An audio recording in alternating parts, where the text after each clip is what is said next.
کیا کہہ رہا ہے اس عہد کے بارے میں جو مشرکین سے ہوا ہے، اور کیا عہد ہوا ہے کس طرح.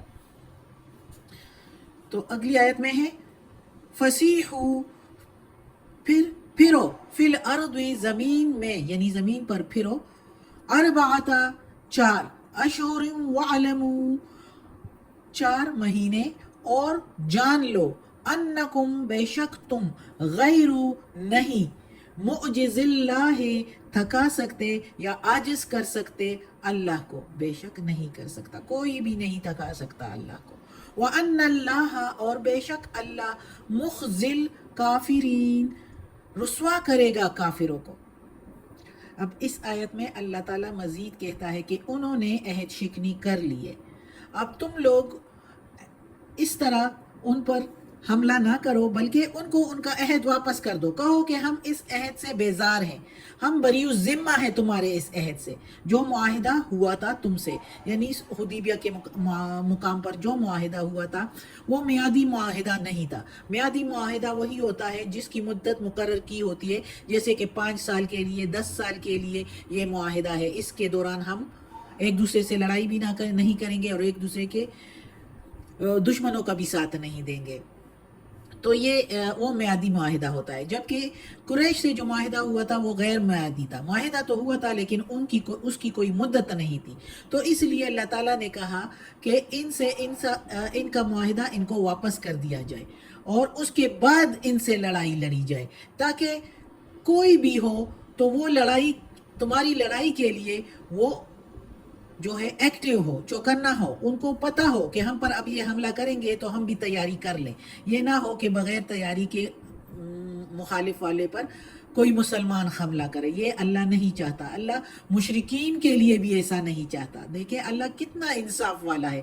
ادھر سے پتہ چلتا ہے کہ یہ کتاب اللہ کی ہے، ایسے ذات کی ہے جس نے یہ دنیا پیدا کی، اپنے سارے مخلوق کے لیے وہ انصاف کے ساتھ فیصلے کرتا ہے. چاہے وہ مشرکین جن کو اللہ نے پیدا کیا وہ اللہ کی فرما برداری نہیں کرتے، پھر بھی اللہ ان کے ساتھ انصاف کا رویہ رکھتا ہے. تو اللہ تعالیٰ نے کہا کہ ان کا عہد ان کے واپس کر دو، پھینک دو، ان کو کہو کہ ہم بیزار ہیں، ہم بری الذمہ ہیں تمہارے عہد سے، اور 4 مہینے کا وقت بھی دیا جا رہا ہے، کر لو جو کچھ کرنا ہے 4 مہینوں میں، چاہے عیش عشرت کرتے ہو، اور چاہے تیاری کرتے ہو لڑائی کے لیے، اور چاہے اسلام قبول کرتے ہو. اس کے بعد جان لو کہ بے شک تم اللہ کو تھکا نہیں سکتے، عاجز نہیں کر سکتے، اللہ کی مشیت کو روک نہیں سکتے، اللہ کے تکوینی نظام کو روک نہیں سکتے، اور اللہ کافروں کو رسوا کرے گا. یہ بھی اللہ نے ان کو صاف صاف کہہ دیا کہ یا تو اسلام قبول کر لو، یا توحید اور ایمان کا مرکز یعنی مکہ خالی کر دو، یا پھر مقابلے کے لیے تیار ہو جاؤ، نہیں تو اللہ کو تم روک نہیں سکتے. اللہ رسوا کرے گا کافروں کو. اگر تم نہیں مانو گے، نافرمان بنتے ہو، منکر بنتے ہو، تو اللہ رسوا کرے گا. اس آیت میں اللہ تعالیٰ نے صاف صاف کہہ دیا. اور پھر یہی ہوا کہ سن 8 ہجری میں یہ اللہ تعالیٰ نے حکم دیا، اور محمد صلی اللہ علیہ وآلہ وسلم مکہ پہنچے، اور قریش پر حملہ کیا اور مکہ کو فتح کر لیا آسانی سے سن 8 ہجری میں، اور کافر رسوا ہو گئے. جنہوں نے اسلام قبول کیا وہ تو اسلام قبول کر لیا، ان کی تو دین اور دنیا دونوں سنور گئے، لیکن جو نہیں وہ بھاگ گئے یا رسوا ہو گئے دونوں جہان میں.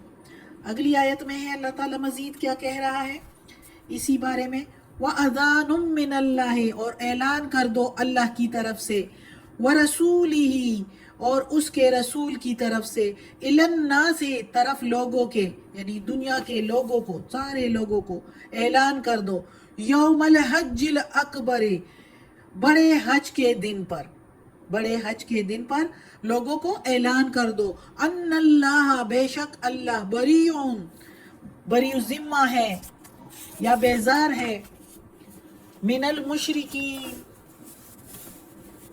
مشرکین سے. اللہ بری الذمہ ہے من المشرکین، مشرکین میں سے، یعنی ان کے عہدوں سے بیزار ہے یا بری الذمہ ہے. وَرَسُولُهُ اور اس کا رسول بھی. فَإِن تُبْتُمْ پھر اگر تم توبہ کرو، اسلام قبول کرو، فَهُوَ خَيْرٌ لَكُمْ پس وہی بہتر ہے تمہارے لیے. وَإِن تَوَلَّيْتُمْ اور اگر تم پھر جاتے ہو، تولی پھرنا، تم کے میننگ تم، اگر تم پھر جاتے ہو، فَعْلَمُوا أَنَّكُمْ پس جان لو بے شک تم غیرو نہیں معجز اللہ عاجز کر سکتے اللہ کو.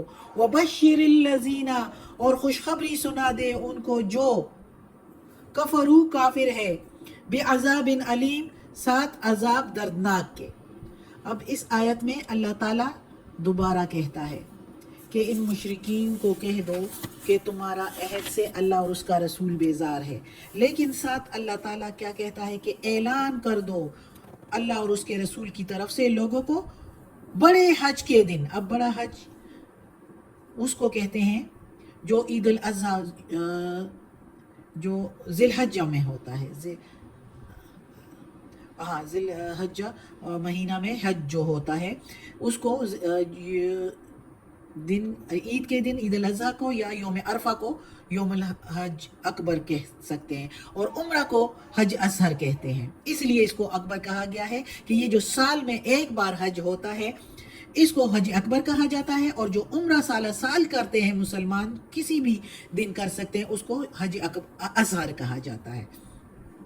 تو اس لیے اللہ تعالیٰ نے کہا کہ حج اکبر کے دن جو خطبہ دیا جاتا ہے جس میں سارے مسلمان موجود ہوتے ہیں حج کے موقع پر، تو اس میں اعلان کر دیا جائے کہ اللہ اور اس کا رسول سب کے معاہدوں سے بری الذمہ ہیں. یہ سن 9 ہجری کی بات ہے کہ یہ آیت نازل ہوئی. تو اس سے پہلے رسول پاک محمد صلی اللہ علیہ وآلہ وسلم نے حضرت ابوبکر صدیق رضی اللہ عنہ کو امیر حجاج مقرر کر کے مکہ روانہ کر چکے تھے. جب یہ آیتیں نازل ہوئی تو محمد صلی اللہ علیہ وآلہ وسلم نے حضرت علی رضی اللہ تعالیٰ عنہ کو ان کے پیچھے فوراً بھیج دیا کہ حج کے موقع پر یہ پیغام پہنچا دیا جائے لوگوں کو. اور حضرت علی رضی اللہ عنہ ادھر پہنچ کر حج کے دن پر، بڑے حج کے دن پر یعنی عرفہ کے دن جو خطبہ دیا جاتا ہے اس میں حضرت علی رضی اللہ عنہ نے لوگوں کو یہ پیغام پہنچا دیا کہ اللہ اور اس کا رسول بری الذمہ ہیں ان کے معاہدوں سے، جن جن سے معاہدے ہوئے تھے، اور وہ میعادی معاہدے نہیں تھے. جیسا میں نے پہلے کہا تھا کہ مدت جس کی مقرر کی گئی ہو وہ میعادی معاہدے ہوتے ہیں. تو اس کے علاوہ جن سے معاہدے ہوئے تھے اس سارے ختم کر لیے گئے. اور یہ ان کے لیے بھی ہے جن سے معاہدے نہیں ہوئے تھے، تو ان کو بھی وارننگ دی گئی کہ کسی کے ساتھ اب کوئی معاہدہ نہیں، اور اب مسلمان جو ہے سب پر حملہ کریں گے اگر وہ مسلمان نہیں ہوں گے. اگر وہ توبہ کر لے، اسلام قبول کر لے تو ان کے لیے بہتر ہے، نہیں تو مسلمان ان پر حملہ کریں گے اور ان سے ان کے ریاستیں جو ہے قبضہ کی جائے گی، لی جائے گی، کیونکہ وہ اسلامی مملکت میں شامل کر دی جائے گی. ساری دنیا پر اللہ ہی کا دین ہو. تو اللہ تعالیٰ نے سب کو اللہ نے کہہ دیا کہ اس کا رسول اور اللہ بری الذمہ ہے ان کے معاہدوں سے جن سے میعادی معاہدہ نہیں ہوا تھا. معاہدہ ہوا تھا لیکن میعادی نہیں تھا. تو جو قبول کر لیا جنہوں نے اسلام تو وہ تو سنور گئے، لیکن جنہوں نے نہیں کیا تو ان پر پھر جو ہے لڑائیاں مسلمانوں نے ان کے ساتھ لڑی، اور کافی ممالک جو ہے وہ اسلام میں شامل ہو گئے، اسلامی مملکت میں شامل ہو گئے. اور اللہ تعالیٰ نے پھر ادھر یہ بھی کہہ دیا کہ خوشخبری سنا دے کافروں کو دردناک عذاب کی دونوں جہان میں. صاف ستھرا کہہ رہا ہے اللہ تعالیٰ قرآن میں. اس وقت کے کافروں کو بھی پتہ چل گیا کہ یہ اللہ تعالیٰ نے کہہ دیا ہے. تو جنہوں نے اسلام قبول کر لی، جو متاثر ہوئے، جو ڈر گئے، انہوں نے تو قبول کر لیا. کافی لوگوں نے، ابو سفیان، اس کی بیوی ہندہ جو کہ اب رضی اللہ تعالیٰ عنہ کہلاتے ہیں، ان کے بچے، گھر والے، کافی اور لوگ بھی جو مسلمان نہیں تھے وہ مسلمان ہو گئے تھے پھر. اور باقی یہ سن 9 ہجری میں اعلان کر دیا گیا کہ ساروں سے معاہدہ ختم اور اب لڑائی کے لیے تیار ہو جائے، یا تو اسلام قبول کر لے یا لڑائی کے لیے تیار ہو جائے. اور کافروں کے لیے دردناک عذاب ہے. صدق اللہ العظیم. آج کا سبق ختم ہوتا ہے. اللہ ہمیں توفیق دے اس قرآن مجید کا ترجمہ مکمل کرنے کی اور اس پر عمل کرنے کی توفیق دے. صدق اللہ العظیم.